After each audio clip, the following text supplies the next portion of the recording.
Hi guys, welcome to another edition of ByteCast from the Retro Video Gamer Podcast.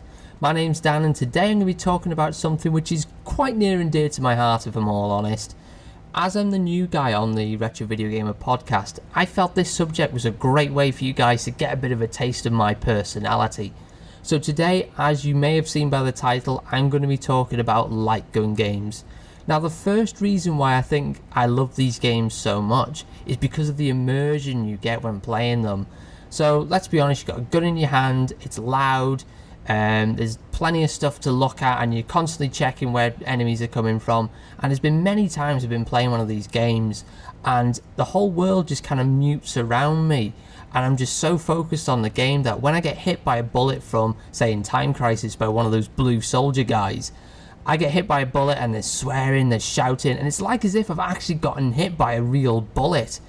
Another reason why I love these games is because they were the first ones you'd always notice in the arcade. You go around and you see like the 2p machines and things like that, but then you turn and you see the massive cabinet with the guns attached on the front, and it'd be loud and it'd obviously be nice artwork down the side, and you'd just be instantly drawn to that game.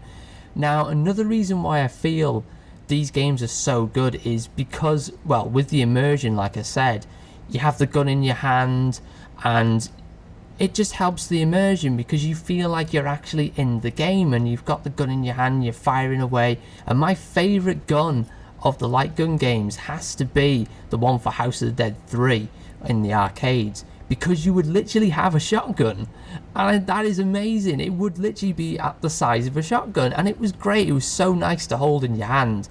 Unfortunately, this didn't come along with the home versions of the game. The only way you could really get a shotgun in a home game nowadays is if you got an Odyssey and had the shooting game. Now this is where it kind of goes into my personality a little bit now. The main reason why I love these games is because of the acting in them. The acting in these games is something special to behold. If you've never played a light gun game, you're in for a treat because the acting is terrible. 9 times out of 10 you'll get a game and the acting is awful. Particularly House of the Dead 2 is my favourite. The lines that come out of the characters are so cheesy. Oh, they're terrible. And the lines that come out of the people who are about to die as well, like there's one guy in level 1 and he gets hit by a zombie, you shoot the zombie down, you look at the guy on the floor, he kind of looks up at you, reaches his arm out to you and says, I don't want to die, and then hits the floor and the guy you're playing as goes, my god. And it's just so terrible. Time Crisis is the same. I don't know what it is about these games, but they always find the worst actors imaginable to play these characters. I really don't know why they always do it. But the reason why this really ties into my personality is because I have a fondness for a certain type of genre of films which are known as they're so bad, they're good. And these are the type of films where they're made probably on a shoestring budget. The acting's terrible. Probably if there's any effects in it, they're terrible as well. But you watch these films, you laugh to death watching them. And you can't help but enjoy the ineptness of these films.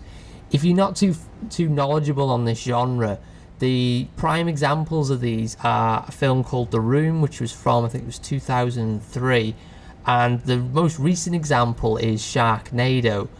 And the reason why, well, the problem with these types of films is recently companies have decided to try and purposely make So Bad They're Good films, but the point of So Bad They're Good films is they were made to be these magnum opuses, but they've just been made so terribly that they come out awful, and that's why you love them so much. But going off films now, but yeah, like I said, the acting in all these is terrible, and like I said, the favourite of mine for the bad acting is House of the Dead 2. And another game, I know it's not a light gun game, but the very first Resident Evil had this problem as well, because the acting in that was terrible, and most of the people I tend to speak to about that original Resident Evil game, they won't say, oh, I love Resident Evil, the very first one on the PlayStation, because the game was so good and it was the pioneering game for survival horror. 9 times out of 10 their answer will be, I love that game because the acting's terrible, and that's what people remember the most, is the bad acting. And maybe that could be a reason why the light gun games have the bad acting, is so people remember it. But I don't know, but that is the main reason why I love those games, because of that acting. I need to play more light gun games, because I've got House of Dead 2, Time Crisis, and Virtual Cop 1 and 2 for the Sega Saturn, and all of those have that terrible acting. I need to play more, because there must be at least one or two out there which have fairly decent acting chops. But I'm rabbiting now, so I think I'm going to close it there. But as I said, the light gun games, they're so immersive, they're fun, the gameplay is amazing because it's so simple. You just shoot on the screen, and when you need to reload, 9 times out of 10 you just fire off the screen. The acting's terrible.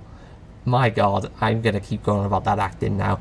But I'm going to close this now by saying thank you very much for listening to this edition of ByteCast, guys. If you want to contact us at any time and give us any feedback regarding this episode or any other episode of the Retro Video Gamer podcast, then you can contact us at podcast@retrovideogamer.co.uk. If you email us, we will respond, as we love getting feedback about the show, and we want to make this show the best it can for you guys. So once again, thank you very much for listening, and take care. I don't want to die! My god.